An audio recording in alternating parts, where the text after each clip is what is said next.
There we go. Good morning, ladies and gentlemen. I will be doing my presentation in English. First, let me thank the organizers for the invitation to join this seminar and participate in such important discussions. First off, I believe bringing stakeholders together at an event like this is an important step in any electoral reform to ensure the process is both transparent and inclusive. So for that, I think it's an important step moving forward related to observation of technologies or any other aspect in the process. This morning I will speak of the use of new voting technologies during an election, which is obviously one of the key challenges for observers, but also stakeholders, election practitioners, and the wider stakeholder community in elections. I will focus my presentation on the experience of the OSCE in the election observation. Let me start by just mentioning that it would be a mistake to believe that technology in elections is something new. In fact, one form or another of technology has been around since starting to cast votes in secret. Even in 1925, the American David Zuckerman talked about in what he called a feasibility study at that time, noting on whether or not mechanical voting should be used in an election, and mentioned that, of course, the voting machine does require an act of faith on the part of the voter. And the second part of this, he says, but no more, however, than is required in the case of the automobile driving up to the poll. And this statement, while certainly true at that time, is also relevant today, and even more important when talking about technology, because the technology, in particular related to voting, presents greater challenges in reaching consensus, acceptance, developing trust and confidence, much more so than with the use of paper ballots. Before going further, let me just give a bit of an introduction to my organization, the Organization for Security and Cooperation in Europe. We are a regional security organization made up of 57 countries from North America, Europe, and Asia.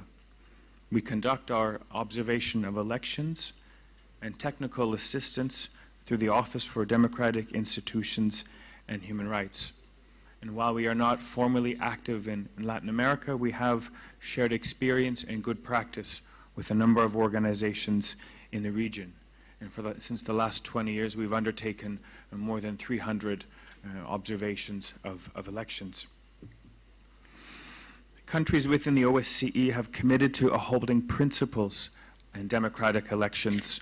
And this is quite important, and this is founded in the documents they have signed in the organization, and this is under which we assess elections, both these commitments, but also commitments of international obligations and other standards for democratic elections. And you'll be hearing in the next few minutes, and I will emphasize issues of universality of participation, the need for secrecy, transparency, accountability. All of these key aspects underpin what we know as democratic elections. Of course, there are many uses of technology. As I mentioned in the beginning, it has been around for quite some time, and increasingly we're seeing technology in different aspects, not only related to voting, but other aspects in the electoral process, whether it's campaigning, whether it's voter registration, whether it's electronic voter eligibility checking. But today I wanted to focus in particular on voting by electronic means and the relationship also with counting and the tabulation of votes.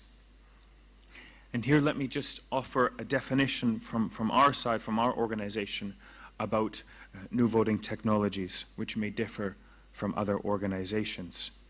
We define it as the use of information and communication technology applied directly to the casting and counting of votes.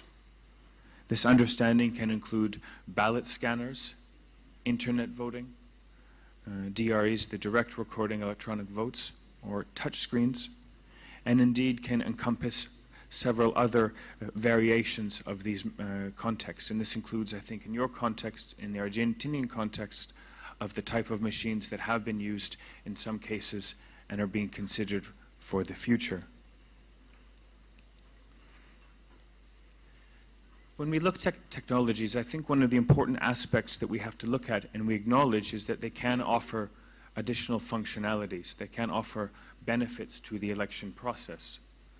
We look at they can speed up the counting of votes, especially in complex elections. And they can insist on including voters that might not be otherwise able to participate. Voters with disabilities, voters in remote areas, or even possibly voters abroad. Electronic systems can also be used in multiple languages to assist maybe voters from minority communities. So indeed there are lots of benefits that, that can be reaped with these technologies.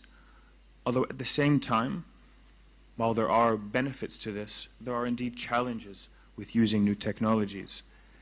And I think one of the things that has to be acknowledged is that using the technology doesn't necessarily mean of building trust in the system by these technologies, but in fact is the opposite, where there has to be a certain level of trust and confidence in the administration to be able to implement the technology.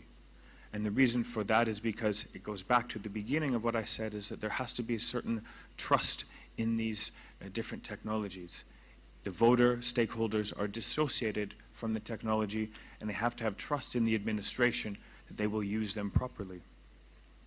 From our side as an organization, we don't advocate the use of any specific technology. That's up to the decision, the sovereign decision of every state. But what we do recommend is that any technology that is used is done so and introduced in a gradual approach, in a balanced approach, acknowledging both the benefits that can exist with the technology, but also the risks that might be there. And we say, and I'll talk more about the risks in a few minutes, but the risks of the technology potentially not working as it should, potentially undermining the principles underpinning democratic elections. In the course of our observations from our organization, we see that the discussion on the use of technology varies considerably.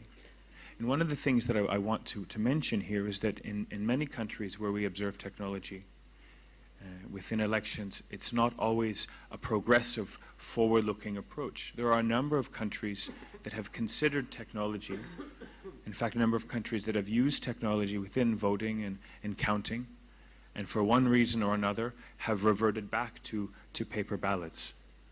And this has to do with a number of factors of cost, of usability, but also of trust in the system. And that even in established democracies that have undertaken the use of using technology in elections, some have reverted back to paper ballots because there is more confidence in these for various reasons, whether it's the way that it was undertaken, whether it's certain components of the technology. But this is something that is quite real in these countries that should be acknowledged on a broader context. As I mentioned, we've had experience in observing technologies in different countries. And I just put this up here as reference to show that, that in a range of countries, a range of election systems, whether it's internet voting, ballot scanners, e-voting, that the experience varies considerably. We see recently there was a growth in the use of ballot scanners for counting ballots, seconded by some use of electronic voting. There are only a handful of countries, Switzerland, Estonia, that use large-scale internet voting. And in both of these cases, there has been long-standing, gradual piloted introduction of the technologies, understanding the risks associated with this. Of course, this is just a snapshot of the countries using technologies. There are a number of other countries that are exploring the use of technology, in particular in more this regional context. We've been working with the Mexican authorities who are looking at introducing internet voting with their election system as well.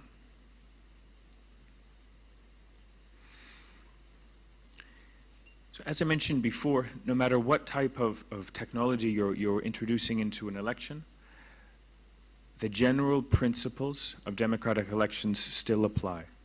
And this can be related to internationally, the International Covenant on Civil and Political Rights, or other regional legislation, or even your national legislation underpinning and developed for democratic elections. One of the challenges that exist for you as legislators and others involved in developing regulations and policy is there is a limited amount of information and obligations actually on new voting technologies. Within this area, there is only really one aspect, the Council of Europe's recommendation from 2004, and it's really the only international obligation that directly addresses e-voting with specific references to principles and practical considerations. And I would urge this is used as a reference point and consulted also in this context when developing the use of technology as well. A number of countries that have embarked on the use of technologies have used a portion or a part of this within both their regulations and legislation. This recommendation is being updated this year to reflect the growing importance of technology in elections and understanding of its impact. And I hope that this will also be of use in the considerations for Argentina moving forward. There are, of course, a number of other components, guidelines, good practices, and manuals specifically on election technology that I hope will be of use, and I'm happy to share some of those examples later on that would hopefully give you some more guidance as to things to consider. From our side as an organization, we realized, as I mentioned, that there is a growing importance on technology in elections. So in 2013, we developed our own handbook to observe new voting technologies within elections, and it serves as a key resource for observation missions where new voting technology is being assessed and really contributes to the wider knowledge and reference material for authorities and other stakeholders that are looking to implement and consider new voting technology. So I would encourage also this can be used as a reference, and I will extract some of the key questions and considerations that need to be asked when embarking to use this technology.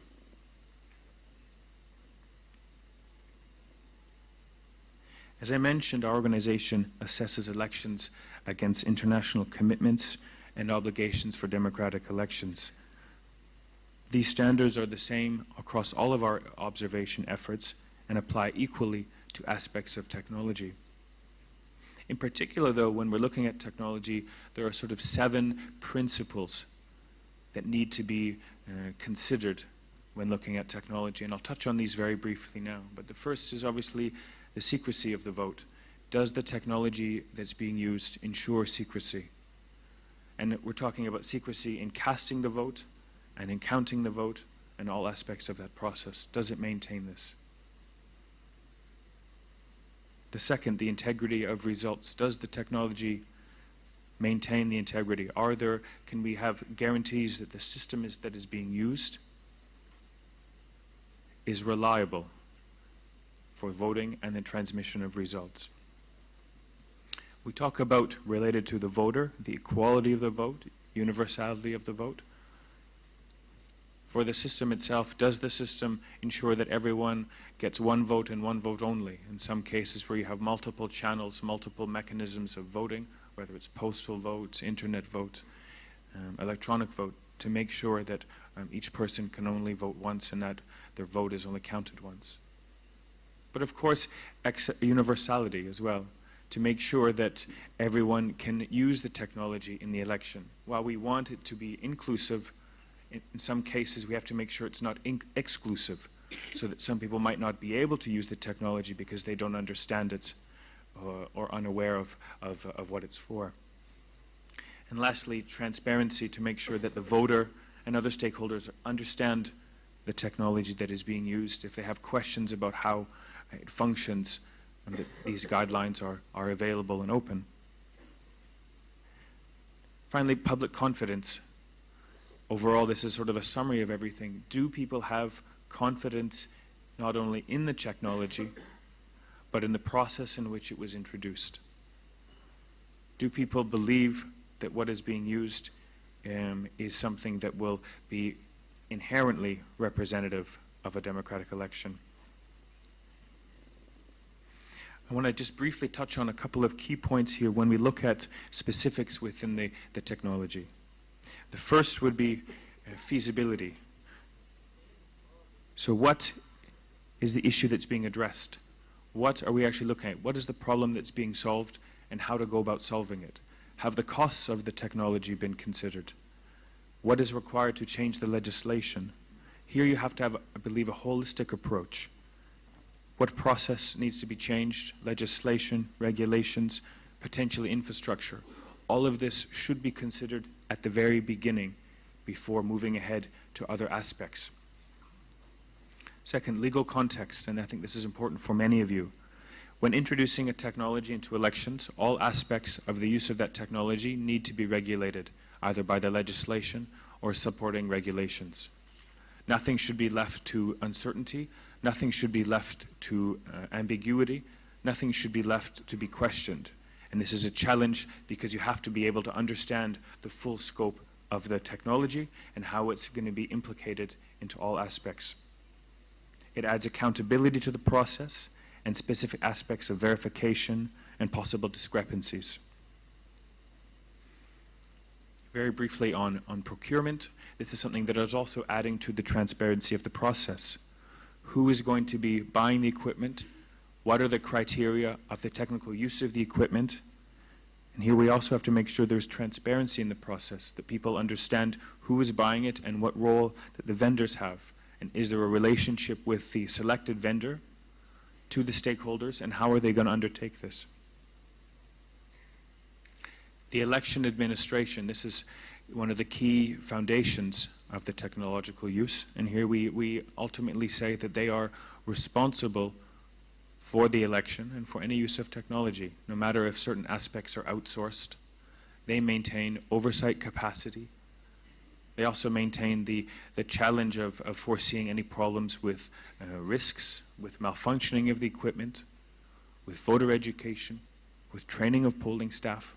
Some of these aspects potentially can be given to other organizations or subcontracted, but the ultimate authority remains with the administration. And this is something that is of a key consideration, because the more that the administration would outsource to a company, the more they need to provide sufficient oversight to make sure that the company is doing its work properly.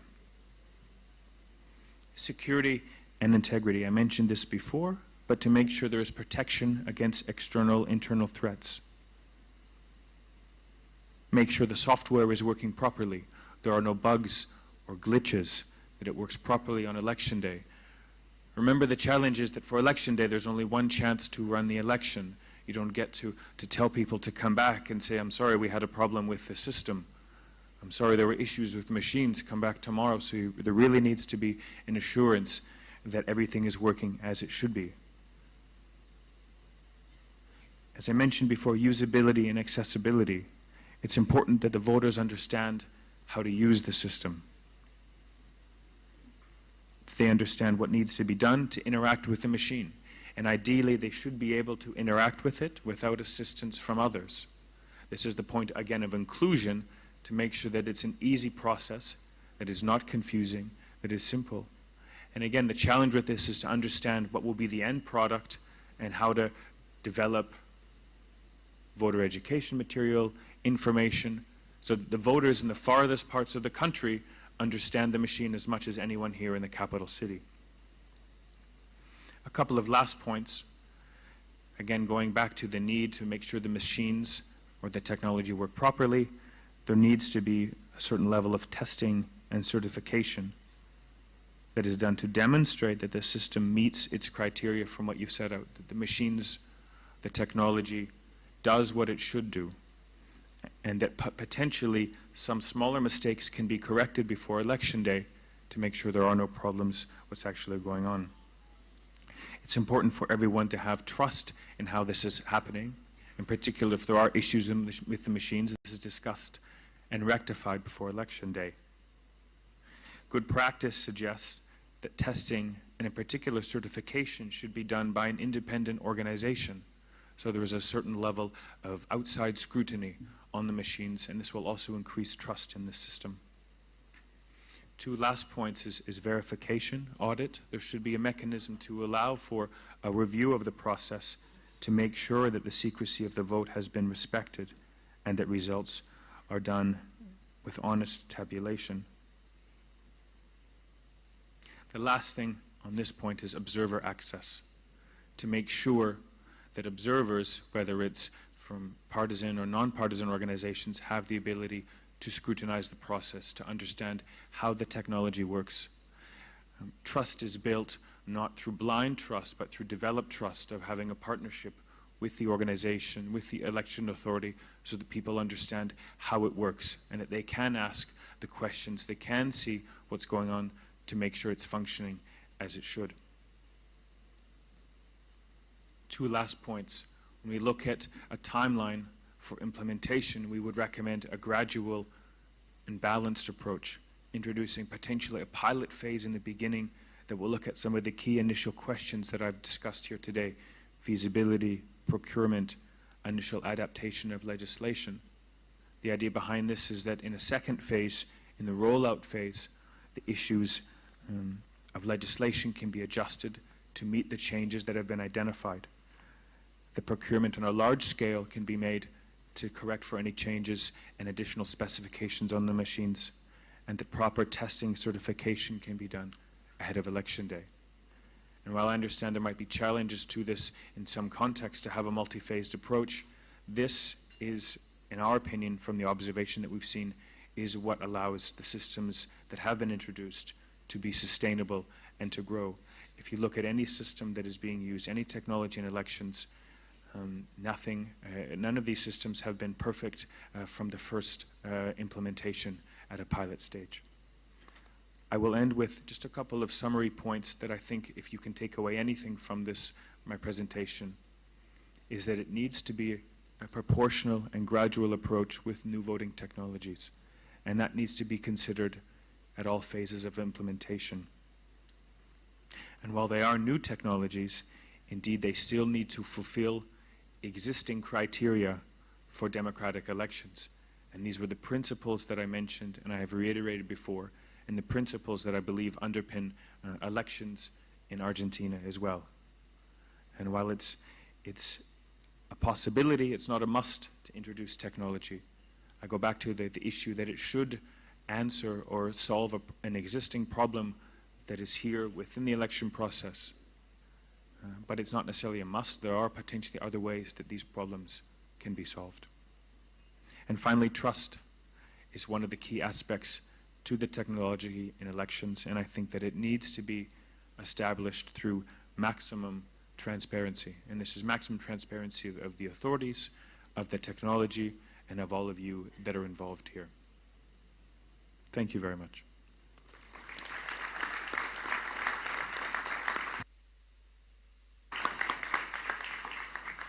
Bueno, muchísimas gracias, Steve, por tu intervención.